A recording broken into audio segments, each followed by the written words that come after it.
Hi there, I'm Elizabeth with Ellie's Handcrafted Jewelry, and welcome to my channel where I share tips, tricks, and tutorials for those looking to learn the art of wire wrapping and wire weaving. Now recently I asked you guys what tutorial you were most looking forward to, and the majority vote was for a cuff bracelet, or bracelet.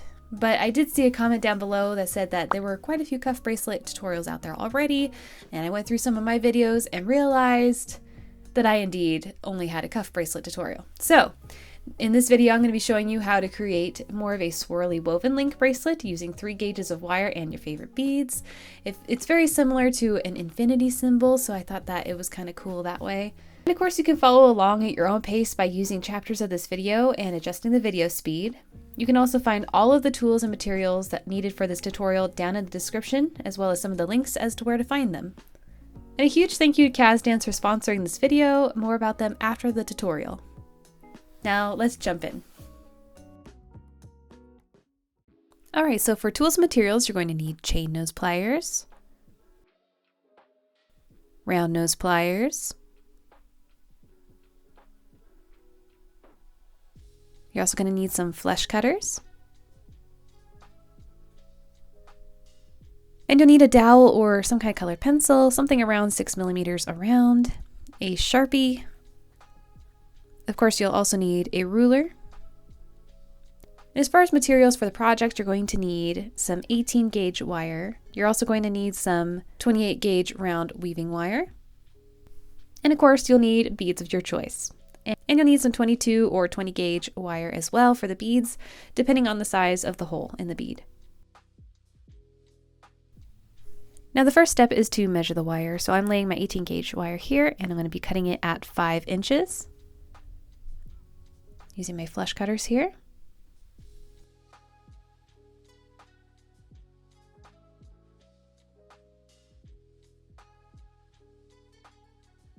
From there, I'm going to trim the end of the wire as there's a little bit of a sharp end, so I want it to be nice and flush.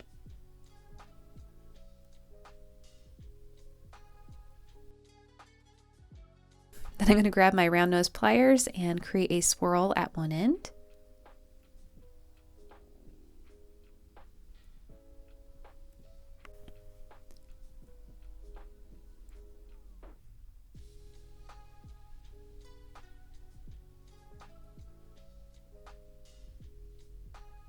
From there, I'm going to lay my swirl on my ruler, and I'm going to mark it at about 1 inch from the end of the swirl with my Sharpie. Now once I've done that, I'm going to grab my little color pencil here, or you can grab a Mandrel or a Dowel, and begin wrapping the wire over. And I want the Sharpie mark to be more towards the center of the loop. So I'm going to be bending both wires until I get a nice loop.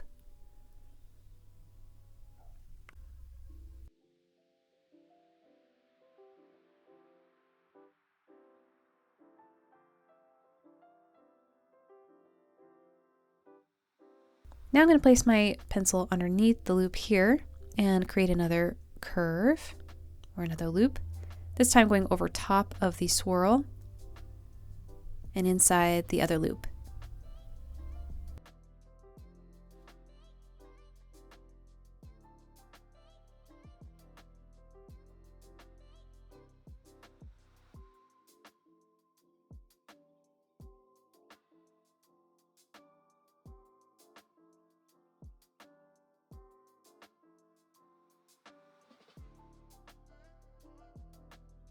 Now from that point, I'm going to create a little curve inside the loop so I can create another swirl. This is just going to give me a little bit of a head start.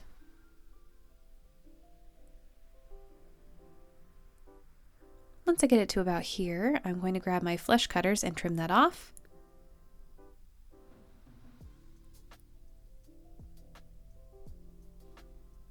Once I've trimmed it, I'm going to grab my round nose pliers and complete the swirl.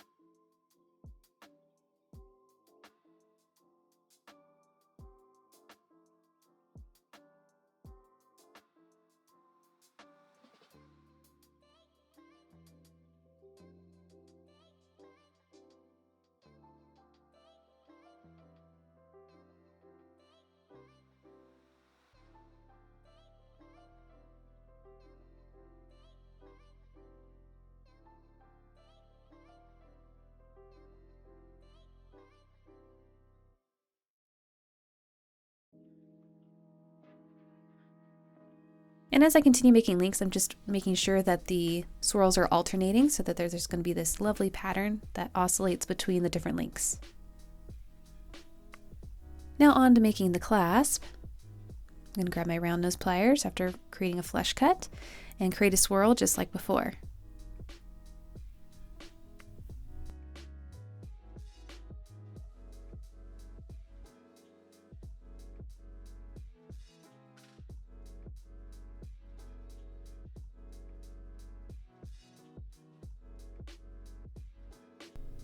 From there, I'm going to place the swirl on my ruler like before and mark at 1 inch.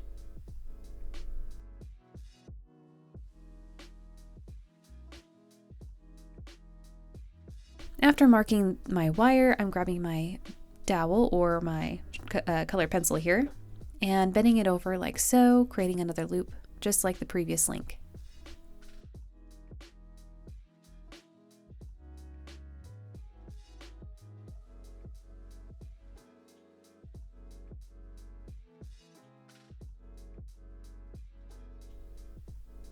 Now I'm making sure that my swirls are going to be oscillating just like before.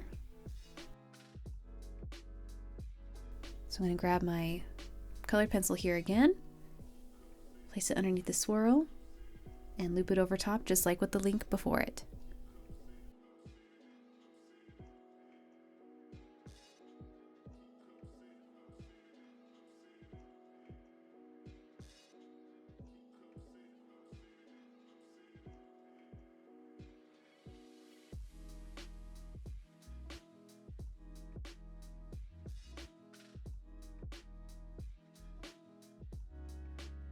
Now rather than curling inside the loop, I'm going to go over top this loop, using my thumb to gently curve it, and go down around the outside of the loop.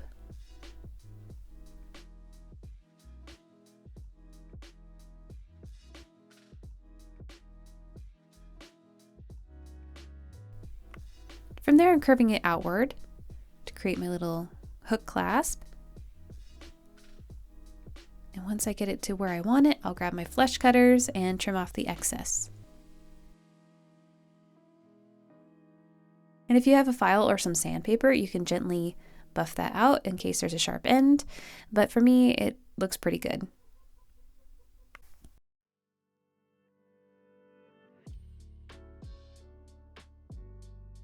Now here I'm just laying out my links, making sure that the patterns are going back and forth between each other, and we'll adjust as necessary. At this point, I'm going to grab some weaving wire and I'm going to grab 24-inch segments for my weaving. So I'll need 24 inches for each link.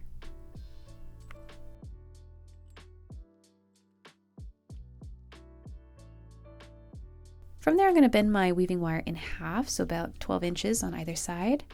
And I'm going to start at the center of the link. Now in this case, I'm going to be showing you the figure 8 weave. And then in the next instance, I'll show you the lashing weave. So here, starting with a figure 8 weave, I'm just going to wrap the weaving wire around one of these wires 2 times.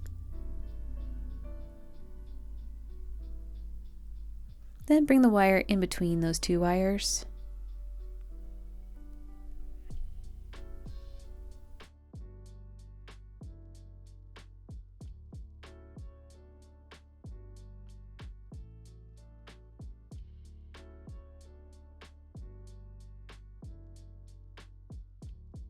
And around the outer wire 2 times.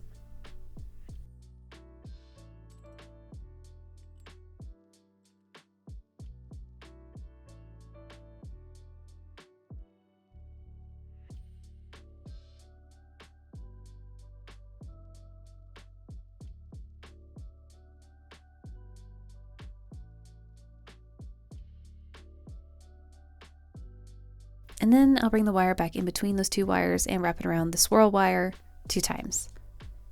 And just continue this pattern on both sides of the link to create the figure 8 weave. And just scooting the wire in as I need to.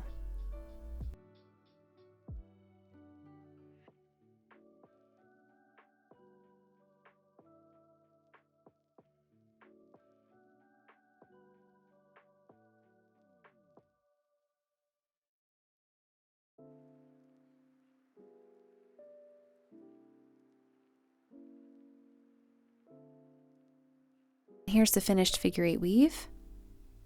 From there, I'm just going to wrap the weaving wire around one of these base wires 3 times to complete the weave, and then do a little bit of a pull and twist to remove the wire.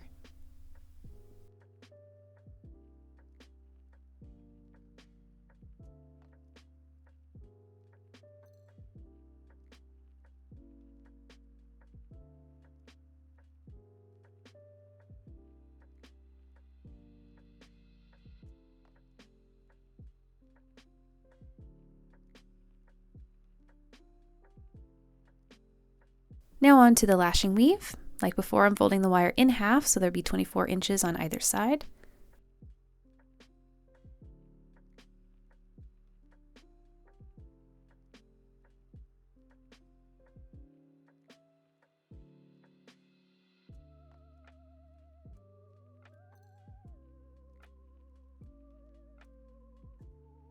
And I'm going to start at the center of my clasp. And here I'm going to weave the lashing weave. So I'm going to take this swirl wire and wrap the weaving wire around it about 4 or 5 times.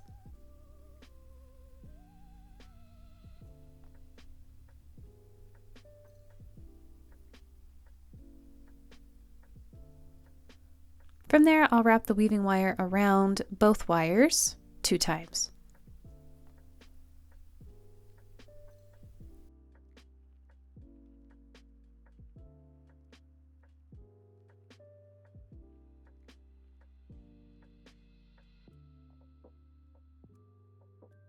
And then wrapping the wire around the first wire 5 times. And just completing this pattern on either side, making sure that the lashing weave is matching on both sides.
Now to finish the weaving on the lashing weave, I just weave 5 times around the bottom base wire and then pull and twist to remove the weaving wire.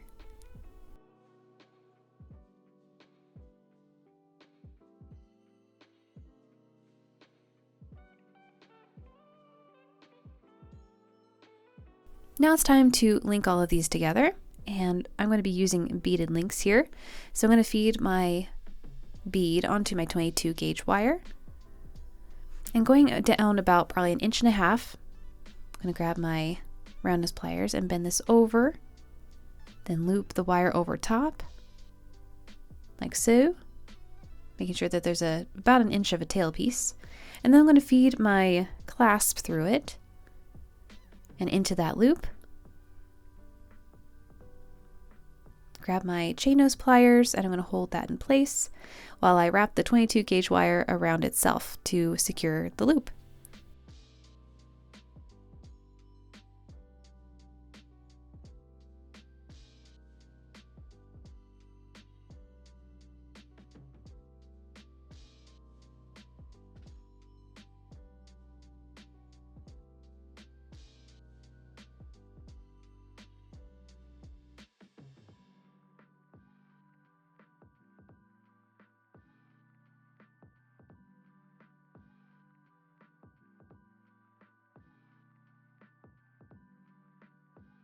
From there, I'm going to scoot the bead down, grab my pliers, and bend the wire over, leaving a little bit of a gap for me to continue my looping or my wrapping. Cutting off about 2 inches or so, just making sure I have plenty of wire. Then I'm going to grab my round nose pliers and set them on top and loop that over, making sure that the loop is large enough to go around the other link.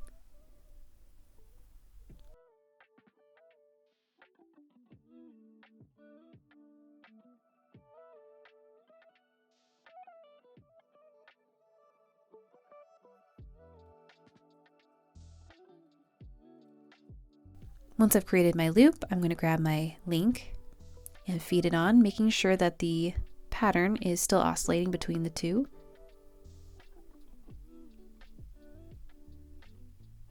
Then I'm going to grab my chain nose pliers again and wrap the 22 gauge wire around itself to secure the bead.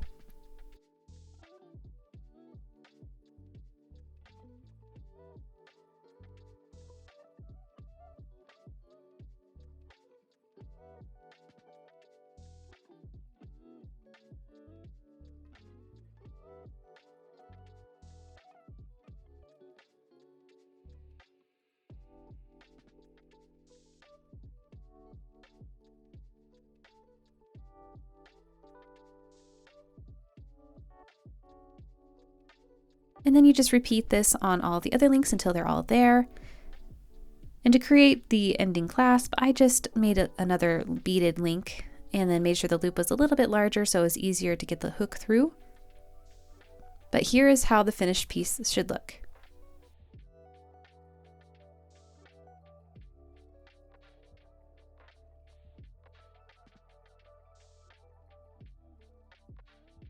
And I hope that you enjoyed this video. If you have any questions at all, go ahead and leave them in the comments section below as I try to get to them as quickly as I can. And if you'd like to learn more about wire weaving, I have a free resource for you. It's the Weave with Wire ebook and shows you the basic tools and techniques you need to get started, as well as a free written tutorial to put your new skills to use.